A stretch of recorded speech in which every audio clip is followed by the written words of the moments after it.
खबरों से जुड़े रहने के लिए सब्सक्राइब कीजिए और बेल आइकन दबाइए। राष्ट्रीय अध्यक्ष रघुराज प्रताप सिंह राजा भैया, जिन्हें शायद सब लोग जानते हैं, हालांकि हर बार निर्दलीय विधायक रहे और अगर कहा जाए कि उत्तर प्रदेश की राजनीति में अपने आप एक अलग पहचान रखते हैं राजा भैया, तो गलत नहीं होगा। हालांकि हमेशा से निर्दलीय विधायक रहे। अब इन्होंने एक पार्टी बनाई 2018 में। सर, क्या स्थिति है इस समय पार्टी की और कितने सदस्य 2022 के चुनाव में लेकर उतरने की योजना है? 2018 में 30 नवंबर को पार्टी का गठन हुआ। दुर्भाग्य से उसके बाद आप जानते हैं कि हमारा प्रदेश, हमारा देश, बल्कि पूरा विश्व कोविड की चपेट में आया। उस दौरान पार्टी का विस्तार करना, जनसभाएं करना, रैलियां करना, ये संभव नहीं था। अब पूरे प्रदेश का दौरा किया जा रहा है। जितना हमने सोचा था उससे अधिक जनसमर्थन, उससे अधिक जनता का आशीर्वाद हमको मिल रहा है।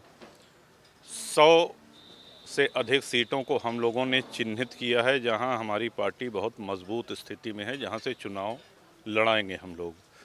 ये संख्या और बढ़ भी सकती है।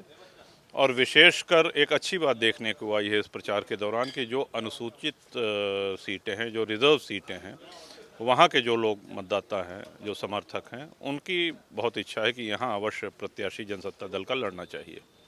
सर, एक चीज़ और देखिएगी, पूर्वांचल में इस समय सभी नेताओं का जोर है। जो भी वरिष्ठ नेता तमाम दलों के हैं वो लगातार जा रहे हैं। प्रधानमंत्री का भी दौरा लगातार हो रहा है। तो आपको लगता है कि पूर्वांचल का विकास अभी तक उस तरह नहीं हुआ, या पूर्वांचल को लेकर आपके मन में कोई योजना है ऐसी? देखिए, पूरा उत्तर प्रदेश सिर्फ पूर्वांचल नहीं है, पश्चिमांचल भी है, मध्यांचल भी है, बुंदेलखंड भी है। इन सबको मिला करके, और उत्तर प्रदेश का चुनाव पूरे देश का सबसे जटिल विधानसभा का चुनाव होता है। सबसे बड़ी संख्या में राजनीतिक दल इसमें प्रतिभाग करते हैं। तो अलग अलग क्षेत्र की अलग अलग समस्याएं हैं। बिल्कुल, पूर्वांचल में हम ये कहें कि विकास नहीं हुआ है और होना चाहिए, ये बात एकदम सही है। लेकिन इसका ये भी मतलब नहीं कि फिर बुंदेलखंड में जितना होना चाहिए था उतना विकास हो गया है, या पश्चिम में जितना होना चाहिए था हो गया। तो विकास तो एक सतत प्रक्रिया है, वो होती रहनी चाहिए। बिल्कुल। और जनप्रतिनिधि वो जन सुलभ होना चाहिए। ये जनसत्ता दल का प्रमुख नारा है कि जनता का प्रतिनिधि जब चाहे जनता सुख दुख अपना कह सके, अपनी समस्याओं का निदान पा सके। और जो विरोध हो सरकार का, या विपक्ष में भी बैठे तो सिर्फ विरोध करने के लिए विरोध ना हो, एक सकारात्मक विरोध होना चाहिए सही मुद्दों पर। और यही हम लोगों ने किया है। जी सर, आपके रिश्ते हर पार्टी से बहुत अच्छे हैं, चाहे वो भाजपा हो, चाहे समाजवादी पार्टी हो, चाहे कांग्रेस हो। तो इस बार क्या कोई गठबंधन भी देखने को मिलेगा हमें आपकी पार्टी से? जी, देखिए, सबसे पहले तो हम ये कहें कि जनसत्ता दल का जब जन्म हुआ 30 नवंबर 18 को, तो एक लंबे राजनीतिक अनुभव के बाद हमने ये दल गठन किया है। 25 वर्ष हमारे निर्दलीय विधायक के रूप में विधानसभा में पूरे हुए।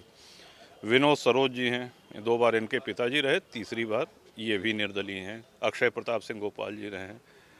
शैलेंद्र जी हैं, हमारे राष्ट्रीय महासचिव हैं। डॉक्टर कैलाशनाथ हो जाए, कई अन्य दलों में, छोटे दल या नए दल जिनको आप कहते हैं, उनमें और जनसत्ता दल में ये एक अंतर है कि उनका तब तक खाता नहीं खुला था जब तक किसी बड़े दल से उन्होंने गठबंधन नहीं कर लिया, है ना। आपने देखा होगा, जिसको भी आप तो ऐसा नहीं है। हम विधानसभा में एक लंबे अनुभव के साथ जो है उसके बाद हमने एक दल का गठन किया है। संबंध सबसे अच्छा है। यदि कोई भविष्य में गठबंधन की बात चलती है, होती है, अभी तक तो नहीं हुई है, होती है तो अवश्य अवगत कराएंगे आपको। उसमें कोई छिपाने की बात नहीं है। करीब अपने आप को पाते हैं, समाजवादी पार्टी या भारतीय जनता पार्टी? नहीं, हमारे अपने दल, अपना दल है जनसत्ता दल, हम सभी लोग उसके सदस्य हैं। आप चुनावी गठबंधन की बात कर रहे हैं, उस विषय में अभी तक किसी भी दल से कोई गठबंधन नहीं हुआ है। और व्यक्तिगत रिश्ते हमारे सबसे अच्छे हैं, सबसे वार्ता होती है, सबसे कुशलक्षेम होता है। बिल्कुल। सर, सुभाषपा के राष्ट्रीय अध्यक्ष हैं ओम प्रकाश राजभर। उनका ये आरोप है कि प्रदेश सरकार ने अदर कास्ट के जो अपराधी हैं उन पर तो बड़ी कार्रवाई की, और लेकिन ठाकुर समाज पर कार्रवाई नहीं की। ये आरोप है ओम प्रकाश राजभर का, जो उन्होंने कल लगाया। नहीं, देखिए, उन्होंने क्या सोच के आरोप लगाया, इसकी व्याख्या, इसकी परिभाषा वही कर सकते हैं। लेकिन अपराधी अपराधी होता है और अपराधी के साथ सख्ती से निपटा जाना चाहिए। और हमको नहीं लगता है कि जाति विशेष होने का किसी अपराधी को कोई लाभ मिलता हो, ऐसा तो नहीं लगता है। तो ये थे हमारे साथ रघुराज प्रताप सिंह राजा भैया, जिनका साफ कहना है कि अपराधी अपराधी होता है। आने वाले वक्त में किस पार्टी से वो गठबंधन करेंगे, हालांकि इस बात को भी उन्होंने नहीं बताया, लेकिन कहीं ना कहीं रघुराज प्रताप सिंह वो राजनेता हैं, वो किसी भी पार्टी की सरकार हो, मंत्री पद उनको ज़रूर मिलता है। देखना ये होगा 2022 के चुनाव में क्या स्थिति रहती है जनसत्ता दल की, ये तो आने वाला वक्त बताएगा। Neeraj Mishra, news India, Lucknow.